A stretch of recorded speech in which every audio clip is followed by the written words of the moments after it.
Here she is, the Gibson Saturn Reverb GA45 amp. It's actually in pretty decent shape. Insides looks super. Doesn't look like anybody's been in here messing around. So it has the old filter caps. The first thing I did spot, if you look right down there, those two screen resistors are baked. They're supposed to be 470 ohm. Who knows what they are now, but they're sure not 470, right? So let's take a look at the power supply. So the first thing I do with amps like this that come in under unknown circumstances is I check the power supply. Because if the power supply transformer is smoked, this could really get expensive. So what I've done here is I've removed all the tubes. We're on a Variac, alright, and I got a meter hooked up to the high voltage. I'm just going to bring this up slightly. See there, we've got 100 volts, that's good. Take her back down. Now let's take a look at the filament circuit. Still hooked to the Variac. Now I've switched over to the filament circuit. Just going to bring the voltage up slightly. There it is. Got filaments. That's good. So it appears as though the power transformer is okay. So the next thing I'm going to do is remove all these caps and put in fresh. Then we'll bring the amp up and make sure that the power supply is healthy. While I'm getting my parts together, I'm going to discharge this high voltage. You can see I'm still hovering around 74 volts, which is enough to give me a little surprise that I don't want. So I've got this resistor here. I'm just going to short out that resistor to ground on the power supply. Try to get a good connection there. Discharge that guy. I'm just going to let that sit and make sure she's completely dead before I start any work.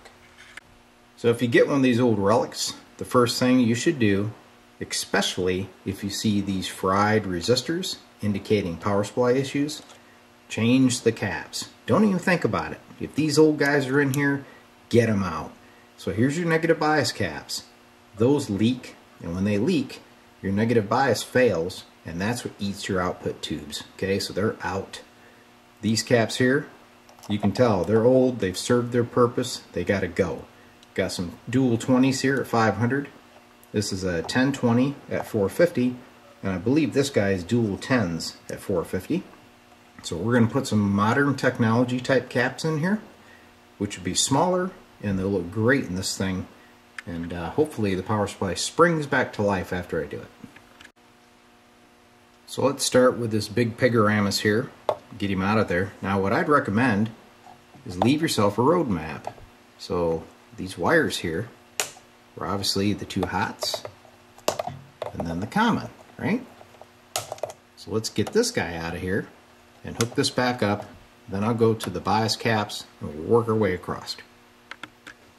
So after removing the main filter cap and getting some room down here, poking around, I noticed that this wafer switch on the power selector is cracked.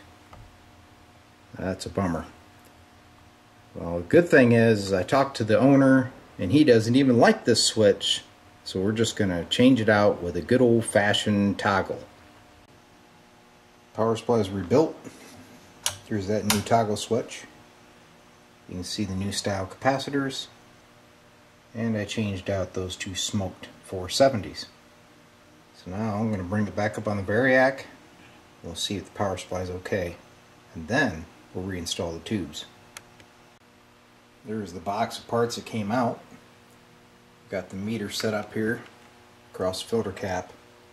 Once again on the Variac. I'm just going to bring her up slow. And there we have that. That looks good. Now let's check the bias circuit. Right now I'm connected to the bias caps, looking for some negative voltage. You can see we got it. If you're working on an amp and you don't see that negative bias, you better fix it before you put those tubes in, or you're going to have a disaster on your hands. So as a precaution, I'm also going to make sure that I've got that negative bias on both pin 5s going to those output tubes. Just because the power supply has it doesn't mean it's not on your output tubes. Good thing to check. Here we go, my typical setup. Got an audio generator, D-Lab audio test set, scope, flip the bad boy on. There's my audio going into the normal jack. Give it a minute. There we go. So you can see we got some audio. There's some noise in it. Let's look at the power level. So she's running, but she's a little weak. Sine wave looks okay. But we're definitely not getting full power yet. Have to investigate that. But at least it came to life. That's a good sign. There's no smoke and fire. So as you can see, these new type caps really clean her up. You don't have those big old cigars laying in there anymore. I did not check the tubes on this thing, so that's my next step. See why we're losing that gain. But all in all, I'm pretty happy with the progress. Well, I checked all the tubes on my B&K 747 and they all checked perfect. So I thought, well, it's time to do a little bit of prodding. So you can see our little scope trace there looks great. Now I'm down here with a little rod, just kind of poking around. Watch that scope. See that? Got something super loose down here. That's probably affecting the amplitude. And the other thing I noticed is, I don't know if you can see it, I'll zoom in here. There's like no solder there. This one here goes down into nothing. There's a lot of bad connections on these eyelets. So I'm going to touch those up and we'll retest it. Before I got too excited about the gain issue here on this Gibson Saturn, I decided to turn to the internet. And I found this story by this guy that had the same issues. And he and some other guys went through it and discovered all these little T filters, these twin T tone filters that attenuated certain frequencies. And they came to the conclusion that it was a terrible design issue. Really attenuated frequencies and reduced the gain. So the first thing I'm going to do is remove them. And look here. There's a chassis before and a chassis after the removal of the filters. Well, everybody, you've been wanting D-Lab to post a video of a repair gone wrong. I think we're making that video right now. This Gibson, as you saw earlier, has weak output, only about a watt. Okay, so I've been signal tracing and voltages look somewhat okay, so I thought, well, maybe I should download the schematic and verify a few things. Well, I did, and that schematic is like so wrong, I can't believe it. When you look at the diagram of the tube layouts, that's correct, but about every component in here is wrong. It has nothing to do with that schematic. I don't know if these guys are a bunch of jokesters or what. Let me show you what's going on. For instance, here we have the input signal coming right off of my audio generator to the first stage of amplification, right?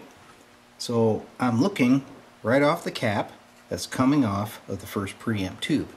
Now watch what happens when I go to the other side of this resistor that's feeding the volume pot.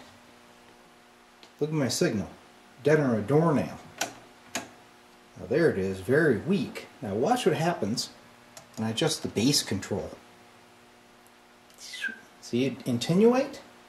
I thought that was kind of odd. So I looked at the schematic and there's the bass control and it shows this resistoroid going to ground, right? And then that guy goes over and feeds the audio pot. Same deal on channel 2. Once again, bass pot, resistor to ground, zing over to the loudness, right? Well, guess what? Let's take a look at how the bass pot's really wired. So here are the controls. Here's your loudness pot, here's your bass pot. This is the ground side of the loudness pot. And see this jumper goes over here and also grounds the bass pot. And that's kind of strange, isn't it? Now let's look at the other channel. Once again, loudness pot, bass pot. The ground is direct. That cap, even though the diagram shows a resistor from that cap to ground, there's no resistor. It goes right to ground. The other thing that's odd, you see that this is yellow wire, green wire. So I think that somebody thought they'd do a little tone mod and took out that resistor, and now if you have your base all the way down, it shunts your signal to ground, so you can't get any volume out of the amp. So I'm going to pull these and put some resistors in, and let's see what happens. Alright, so here is that before and after signal. Now on the other side of that resistor where there's no signal, a half signal, but it's still attenuated way more than what it should be. So once again, let's look at the schematic. Okay, so here we are, coming through that cap, going to the base spot, right? Well, in that amp, there's a 1 meg resistor sitting here, people. It's like, why? Why would you have a 1 meg resistor sitting in this line? That's the purpose of the 1 meg loudness pot, and maybe the 1 meg bass and the 1 meg trebles. I don't get it. So that resistor is coming out. Alright, so good news. I bypassed that 1 meg resistor, and now we're hooked back up to the audio test set. Before I could only get about a watt. Now watch. Whammo. Probably 20 to 30 watts according to that meter now.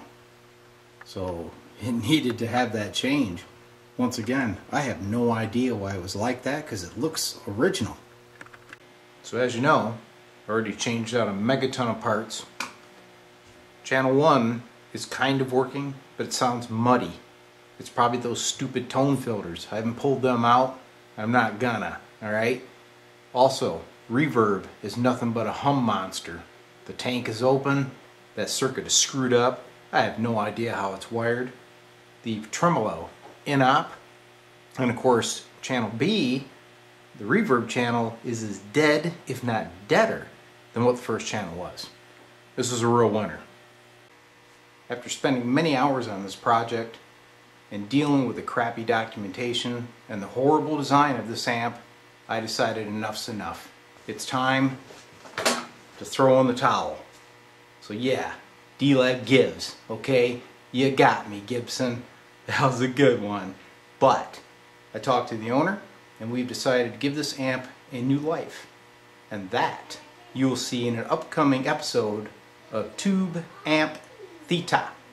Hope you enjoy.